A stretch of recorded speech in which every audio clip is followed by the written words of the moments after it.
begin the presentation today, I want to make this as interactive as possible. So please use the chat box or Q&A box. Post your comments and questions, and as we go through the presentation, if you have a specific question, I will try to address it as we go through it. That way we can share information with everyone, and we keep this as interactive and engaging as possible. The subject is creative and innovative change leadership, and basically the idea behind this is that statistically, and if you can look this up in various sources, but statistically, only about 29% of change initiatives that are created by organizations and corporations, only about 29% actually have successful outcomes and impact their strategic plans. So we have some issues there, and we want to examine some of those issues and maybe take a look at different ways in which we can manage change. And change is something that is not a stranger to project managers, that you're dealing with change all the time, at least at the project level. And I think some of the principles that we use for change management at the project level should really be used at the organizational level to help us manage change more effectively. And I think everybody here knows a little bit about scope creep and something called creeping elegance, which is adding more to the scope in terms of perfection and gold plating than is necessary. And if we take some of these ideas about change and we focus on how we can use that to have a better overall change within an organization through processes and communications and some procedures and get everybody to buy in, that we'd be a lot more successful.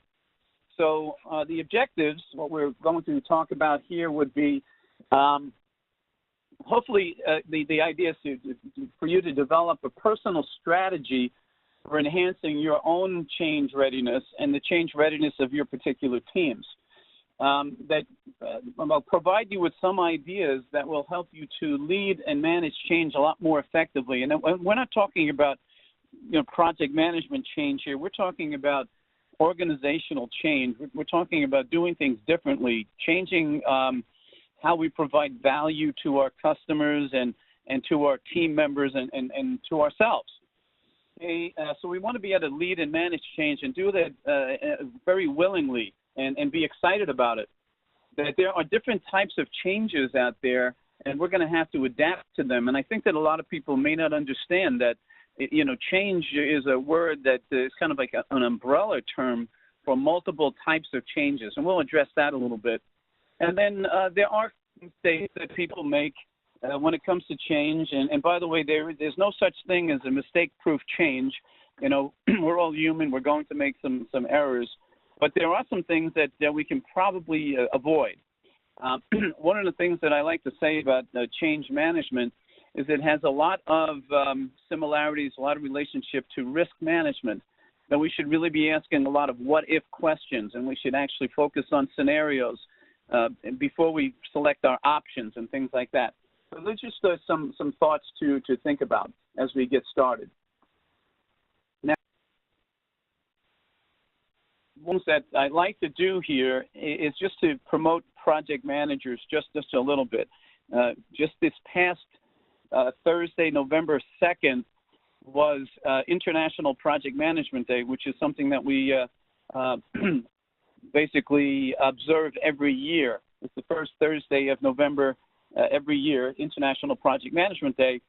And my quote, I created this as a recognition for project managers, is that the value of project management can be seen in any skyline. And it really is project managers who are really making the changes around the world. The way your cityscapes, your skylines, your landscapes are changing, the way we do business, the new smartphones that keep coming out, the way we communicate, our infrastructure, vehicles, electronic devices, you name it. Everything is done through a project and a project manager. And to quote something that was told to me a long time ago, every project is a change, and every change is a project.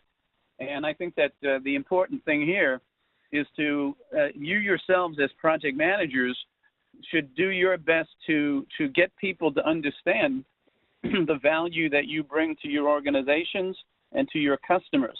So that's the idea behind this quote and International Project Management Day. And if you think about it, I'm from New York City, of course, but look at any skyline, no matter where you happen to be in the world, whatever city you have to be in, if you look at that skyline, you will see that that was the result of project managers and project teams doing things that are changing and evolving and making improvements and enhancing the way we live. So those are things that we need to consider about being a project manager. Now, we need to look at here would be this particular slide. And if you look at the slide, you'll notice there's something unique about it. And if you have any comments or questions or observations, please post them so I can take a look. But you'll notice that the G and the E are very clear, they're very crisp. But if you look further back, you will see that the C and the H and the A are actually a little bit fuzzy. And the message here is that, you know, as we look further and further into the future, the changes that we can expect or that we're attempting to implement are going to be a little bit fuzzy. They're not going to be clear. We don't have all the facts.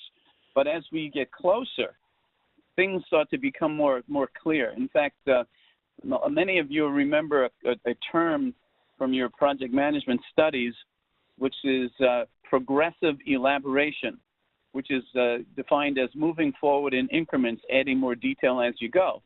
And in many cases, that's what we're doing with change, that we have some information up front, some details, but as we start to look further and further into the future, we're going to see that it's not that clear, and we're going to have to make some adjustments to our targets and to our objectives. So some things to think about there. Now, one of the things that, well, there's actually a whole list of things that drive change in an organization. And things that you need to look at, if you take a look at some of these items on the list here, the economic conditions. I heard recently, in fact yesterday, from a couple of economic experts that the things are actually looking far better than they have been in a long time in the worldwide economic situation. That's actually good news for project managers because that should mean more jobs. Consumer preferences are constantly changing, and that's something that we have to be aware of, and most organizations are going to have to think about the needs of the consumer. I'd like to say, based on information that I've researched, is that we are in what is known as a customer connection economy. Our organizations need to be very, very connected to our customers to find out what their needs are and what their preferences are and how things are changing, especially as technology changes. Okay? And as the economic conditions change also, we're going to see a lot of impact on that. Of course, there's energy costs and things like, well, here's one, non-traditional competitors. One of the things that we're finding is that organizations are driving new behaviors when it comes to business.